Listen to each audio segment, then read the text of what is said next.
네, 전해드린 것처럼 어제 참여연대와 민변이 투기 의혹을 알리는 기자회견을 열었는데요. 참여연대 민생희망본부 실행위원인 이강훈 변호사와 함께 관련 내용 자세히 들여다보겠습니다. 변호사님 안녕하십니까? 네, 안녕하세요. 이강원 변호사입니다. 예. 자, 어제 관련 의혹을 제기하셨는데 어떻게 이 경위를 알게 되신 건가요? 네, 지난 2월 24일 날 그 여섯 번째 신도시 후보지로 광명시흥 신도시가 발표됐잖아요. 네. 그날 당일 시민 한 분이 민주사회를 위한 변호사 모임 소속 변호사 한 분에게 LH 직원 투기 의혹 제보를 했습니다. 아, 예, 그때 이제 그 LH 직원이 이번 신도시 발표한 시흥시 과림동 한 필지를 매입했다는 제보였고요. 예. 관련 필지를 찾아보니까 거리 규모가 상당히 컸고요. 음, 여러분들이 관여돼 있더라고요. 네네. 그래서 이제 주변 필지들을 토지대장 등을 통해서 더 찾아봤고요. 예. 그런데 이제 고구마 줄기채 달려 나오듯이 LH 한 전현직 직원들이 2018년부터 2020년까지 선매입한 10건의 필지 총 23,028제곱미터의 토지 사전 매입이 의혹이 확인이 된 것입니다. 네. 그래서 매매 대금은 실거래가로 99억 4,512만 원이니까 거의 100억 원에 조금 모자른 금액이었습니다. 예, 그러니까 시민 제보로 이 사실은 이제 의혹을 파헤치기 시작하셨는데 지금 그 전현직 직원이라고 하셨거든요. 모두 몇 명이 그러니까 의혹 대상에 오른 건가요? 네, 우선 밝혀진 필지가 10필지인데 거기에서만 14명의 전현직 한국토지주택공사 직원이 네, 토지 사전 매입했다. 이 부분은 이제 그중에서 이제 LH 발표에 의하면 12명은 현직이고 네, 2명은 퇴직 직원이라고 합니다. 저희들은 이제 인터넷에서만 이제 인터넷 사이트 LH 인터넷 사이트에서만 찾아봤으니까 이제 네네. LH 발표가 뭐 더 정확할 거라고 생각을 합니다. 예. 자, 최소 14명인데 근데 지금 보면은 100억 원가량이 들어갔거든요. 이 돈이. 네. 근데 이걸 과연 그러면 이 직원들이 자체적으로 본인들이 마련한 돈인 겁니까? 그게 전부 다 뭐 현금으로 다 지급한 건 아니고요. 네, 대출금이 상당히 껴 있었습니다. 저희가 네, 아까도 말씀드렸지만 근저당권이 있어가지고 이제 근저당권은 이제 보통 한 130% 정도로 채권 최고액을 설정을 하거든요. 예, 그 금액을 따져 보니까 이제 한 58억 원. 그러니까 이제 근저당권 채권 최고액 금액으로만 하면은 한 75억 5,300만 원 정도 됐어요. 예. 그러니까 이제 그걸 이제 나눠 보니까 이제 130% 정도로 나눠보면 58억 원 정도. 그러니까 이제 공동 매수인 1인당 부담한 매매 금액이 적게는 2억 6천만 원에서 네. 많게는 6억 1,100여만 원에 달해서요. 그한 필지에서 직원 혼자서 11억 원 대출을 받은 사례도 있었습니다. 11억 원을요? 네. 오, 그러니까 굉장히 많은 금액을 이렇게 투자할 수 있었다는 거는 뭔가 확실하다고 생각한 어떤 그런 확신이 없이는 그렇게 투자를 할 수가 없잖아요. 그러게요. 예. 네. 근데 이게 11억 원까지나 물론 이제 뭐 개인 신용에 따라 다르겠습니다만은 이렇게 대출을 받을 수가 있습니까? 이제 참여연대에서 뭐 해당 필지의 실거래가나 감정 가격을 구체적으로 알아본 건 아닙니다. 그게 네. 목적이 아니었으니까요. 금융기관이 이제 농지 실거래 그 구입 대금의 절반 이상을 그 대출을 해준 걸 볼 때 이게 개발 예정지가 확실하고 예. 뭐 LH 직원의 신용 이런 것들 고려해서 과감하게 대출을 해준 게 아닌가 싶습니다. 어. 대출이 보면 특정 지역 농협에 몰려 있었거든요. 네. 그러니까 아마도 LH 직원들끼리 이미 그 정보들을 서로 연결해 준 것 같아요. 아. 네, 그래서 해당 지역 농협을 통해서 거액의 대출이 나간 게 아닌가 이런 의심을 하고 있습니다. 예. 그러니까 그 대출을 받는 과정도 사실은 조금 좀 들여다봐야 될 필요가 있을 것 같은데요.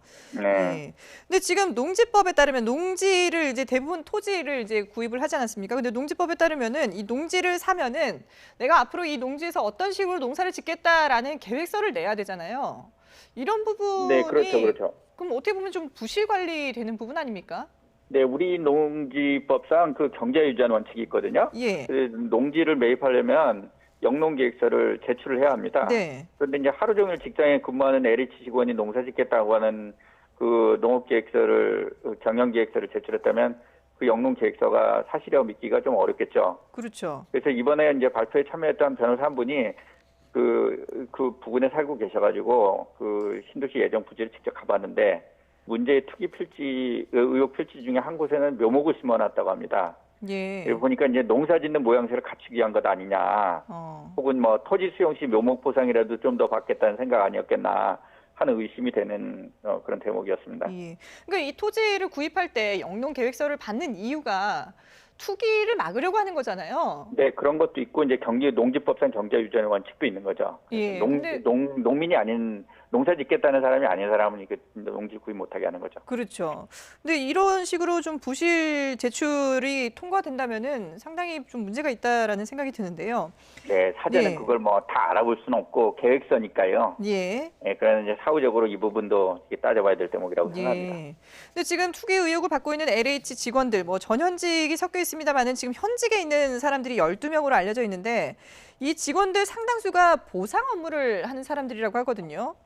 그 네, 어떤 구체적으로 이 사람들이 하는 역할이 어떤 건가요? 보상 업무니까 이제 이제 토지와 관련돼서 이제 강제 수용을 하면 LH가 이제 그 공공주택 사업자 아닙니까? 공공주택 지구를 지정을 하면 이제 그 토지 수용을 할 수가 있어요. 네.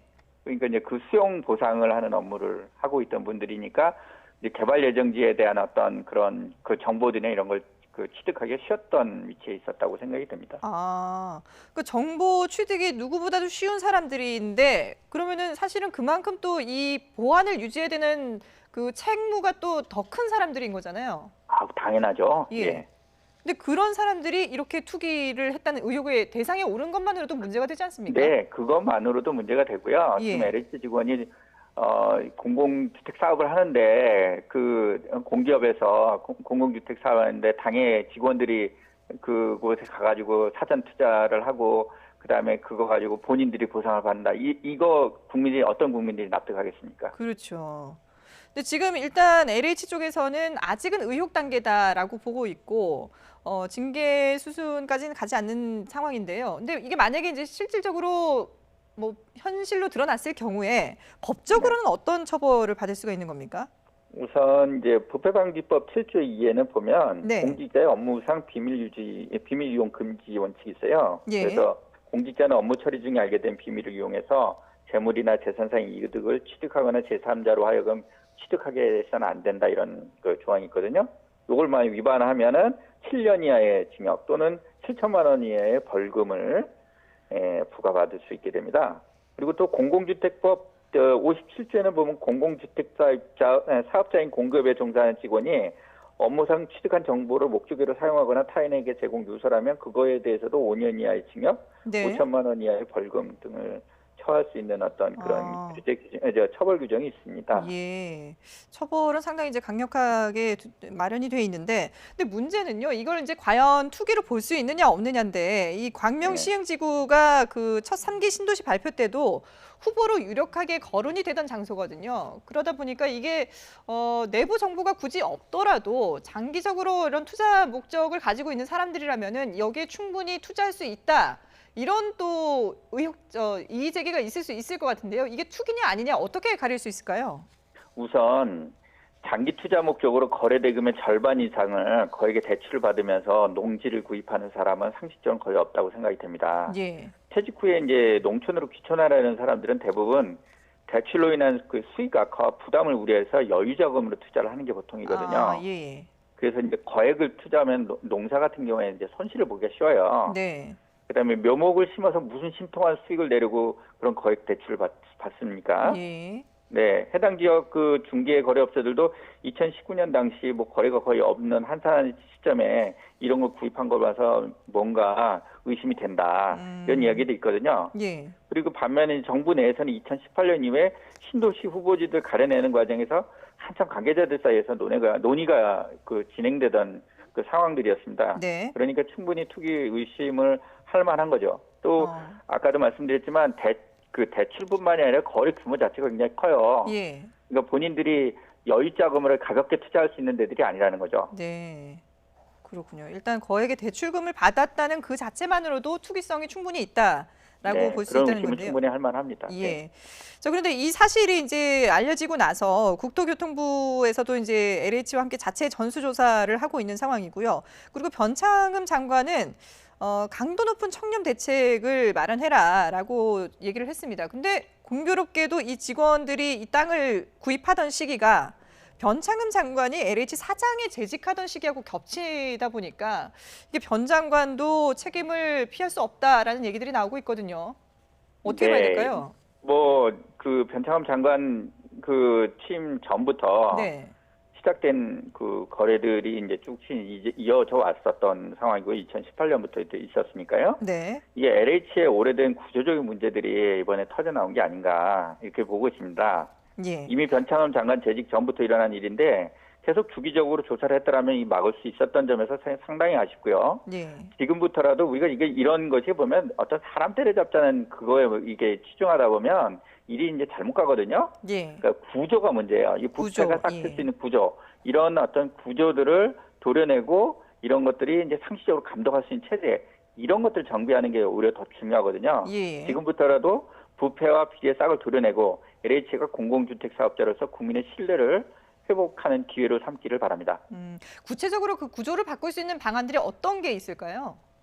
우선 지금 LH 같은 경우는 이제 정보를 사전에 우리 정부에서 공공주택지구로 네. 지정 제한을 하기 전부터도 이런 정보들을 취합을 해가지고 어디를 후보지로 만들고 이런 사업 예정지들을 다 리스트를 갖고 있어요. 예. 이런 것들이 흘러다니다 보면 직원들이 그런 걸 사전에 투자를 할 수 있거든요.